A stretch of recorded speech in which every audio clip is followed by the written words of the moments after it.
ভারতের সাধারণ মানুষ রাজনৈতিক দল ও নানা সংগঠনের সমর্থনকে অমূল্য আখ্যা দিয়ে ধন্যবাদ জানিয়েছে ইরান।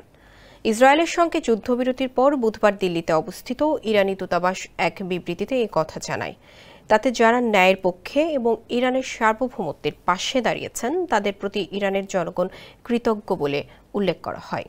বিবৃতিতে বলা হয়, যেসব স্বাধীনতাপ্রেমী ভারতীয় রাজনৈতিক দল, সংসদ সদস্য, বেসরকারি সংস্থা, ধর্মীয় ও আধ্যাত্মিক নেতা, বিশ্ববিদ্যালয়ের শিক্ষক, সংবাদকর্মী, সামাজিক কর্মী এবং সাধারণ মানুষ এই দুঃসময়ে ইরানের পাশে ছিলেন, তাদের প্রতি রইল আন্তরিক শ্রদ্ধা ও ধন্যবাদ। তেহরান উল্লেখ করে, এই সমর্থন ইরানি জনগণের মনোবলে দৃঢ়তা এনে দিয়েছে। Original product, best service and best offer. Your right choice, Transcom Digital.